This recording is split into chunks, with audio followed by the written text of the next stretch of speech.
아브라함의 출생에 대한 구체적인 세부사항, 정확한 날짜나 장소의 세부 묘사는 경전에 자세히 나와 있지 않지만 그는 데라의 아들로 갈대아 우르에서 태어났으며 이후 하란 지역으로 이주한 것으로 알려져 있습니다. 창세기 11장, 그의 출생은 단순한 사건 이상으로 신앙의 조상으로서 상징적 의미를 지닙니다. 아브라함은 유대교, 기독교, 이슬람교에서 매우 중요한 인물로 이 세 종교의 공통조상으로 여겨집니다. 그의 이야기는 주로 종교 경전, 특히 구약 성경의 창세기와 이슬람의 꾸란에서 찾아볼 수 있습니다. 아래에서 아브라함에 대해 간략히 정리해 보겠습니다. 아브라함은 원래 아브람이라는 이름으로 태어났으며 성경에 따르면 그는 기원전 약 2000년경 메소포타미아의 우르 현재의 이라크 남부 지역에서 살았습니다. 그의 아버지는 데라였고 아브라함은 사라 후에 사라이에서 이름이 바뀜와 결혼했습니다. 창세기에 따르면 아브라함은 하느님 야훼로부터 직접 부름을 받았습니다. 하느님은 아브라함에게 고향을 떠나 가나안 땅 현재의 이스라엘 팔레스타인 지역으로 가라고 명령하며 그를 큰 민족의 조상으로 삼겠다고 약속했습니다. 이 사건은 아브라함의 삶에서 중요한 전환점이 되었으며 그의 믿음의 시작을 상징합니다. 이후 하느님은 아브람의 이름을 아브라함으로 바꾸고 그의 아내 사라이를 사라로 계명하며 축복을 약속했습니다. 아브라함과 사라는 오랫동안 자녀가 없었지만 하느님의 약속에 따라 사라가 90세, 아브라함이 100세의 아들 이삭을 낳았습니다. 이삭은 유대민족의 조상이 됩니다. 하갈과 이스마엘, 사라가 처음에는 아이를 낳지 못하자 아브라함은 사라의 여종 하갈과 관계를 맺어 이스마엘을 낳았습니다. 이스마엘은 후에 이슬람 전통에서 아람 민족의 조상으로 여겨집니다. 하느님은 아브라함의 믿음을 시험하기 위해 이삭을 제물로 바치라고 명령했습니다. 아브라함은 순종했으나 마지막 순간에 하느님이 이를 막고 대신 수량을 제공했습니다. 이 사건은 아브라함의 절대적인 믿음을 보여줍니다. 아브라함은 하느님과 첫 번째 계약을 맺은 인물로 유대민족의 시조입니다. 아브라함은 믿음의 본보기로 여겨지며 예수 그리스도의 조상으로 이어지는 혈통의 시작점입니다. 아브라함은 예언자이자 하느님에 대한 순종의 상징입니다. 아브라함은 믿음, 순종, 그리고 인내의 상징으로 묘사됩니다. 그는 불확실한 미래 속에서도 하느님의 약속을 믿고 따랐으며 그의 후손들은 오늘날까지도 그를 기리며 살고 있습니다. 아브라함과 이삭 사건은 구약성경 창세기 22장에 기록된 아브라함의 믿음과 순종을 시험하는 중요한 이야기입니다. 이 사건은 종종 이삭의 제사 또는 아브라함의 희생 제사로 불리며 유대교, 기독교, 이슬람교에서 각기 다른 해석과 의의를 지닙니다. 하느님은 아브라함에게 약속한 아들 이삭을 사라를 통해 주셨습니다. 창세기 21장.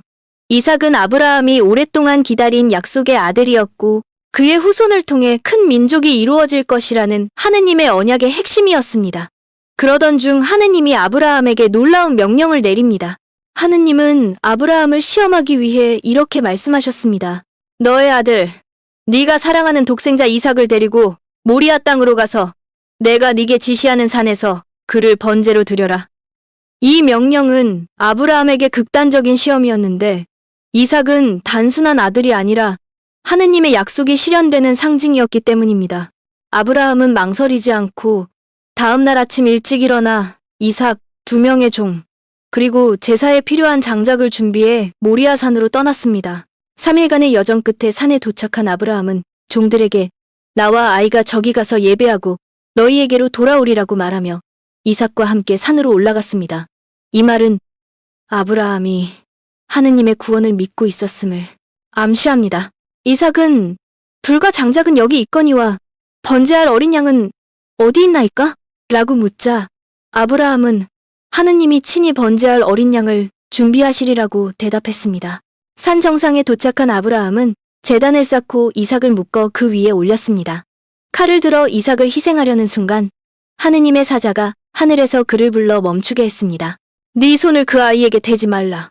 이제 네가 하느님을 경외하는 줄을 아노라.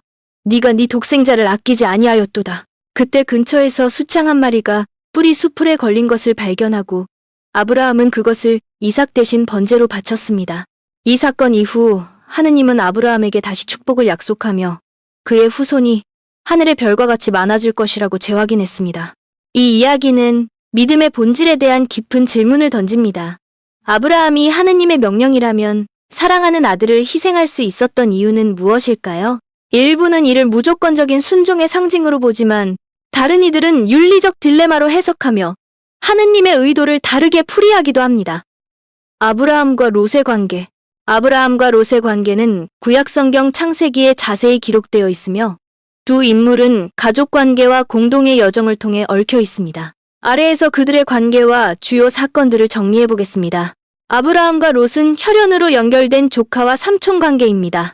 창세기에 따르면 아브라함의 아버지 데라에게는 세 아들, 즉 아브람 나중에 나홀, 하란이 있었습니다.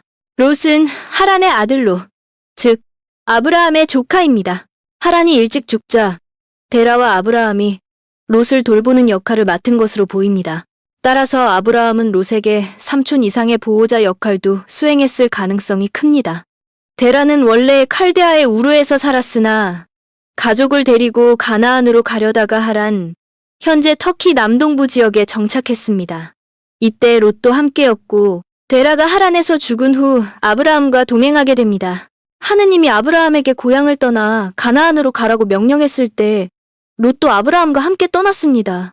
이는 롯이 아브라함의 가문에 속해 있었고 그의 리더십 아래 있었음을 보여줍니다. 아브라함과 롯은 가나안에 정착하면서 가축과 재산이 매우 많아졌습니다. 그러나 두 사람의 목자들이 서로 다투기 시작했고 땅이 그들의 재산을 모두 감당할 수 없을 정도로 부족해졌습니다.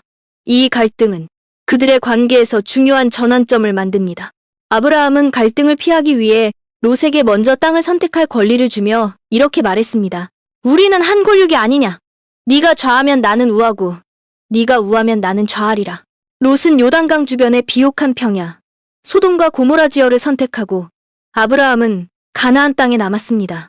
이 결정은 롯의 운명에 큰 영향을 미쳤습니다. 롯이 소돔에 정착한 후 그 지역은 엘람 왕 케돌라오멜과 동맹 군대에 의해 공격받아 롯과 그의 가족이 포로로 잡혔습니다. 아브라함은 이를 듣고 318명의 훈련된 종들을 이끌고 롯을 구출하러 갔습니다. 그는 적을 무찌르고 롯과 그의 재산, 그리고 다른 포로들을 구출했습니다. 이는 아브라함이 롯을 가족으로 여기고 책임감을 가졌음을 보여줍니다. 롯이 소돔에 계속 거주하면서 소돔과 고모라가 죄악으로 인해 하느님의 심판을 받게 됩니다. 아브라함은 하느님께 소돔에 의인이 10명만 있어도 용서해달라고 간청했으나 결국 의인이 부족해 소돔은 멸망당했습니다. 그러나 아브라함의 중보기도 덕분인지 하느님은 천사를 보내 롯과 그의 가족을 구출했습니다. 롯은 간신히 도망쳤지만 그의 아내는 뒤를 돌아보다 소금기둥이 되었습니다.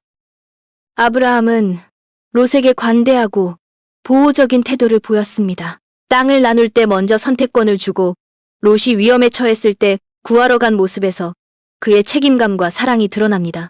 아브라함은 하느님의 부름에 순종하며 믿음의 삶을 살았지만 롯은 물질적 풍요를 잃자 소돔으로 가면서 점차 어려움에 처하게 됩니다. 이는 두 사람의 선택과 결과를 대조적으로 보여줍니다. 롯은 이후 두 딸을 통해 모압과 암몬을 낳게 되며 이들은 모압족과 암몬족의 조상이 됩니다. 이 민족들은 후에 이스라엘과 복잡한 관계를 맺게 됩니다.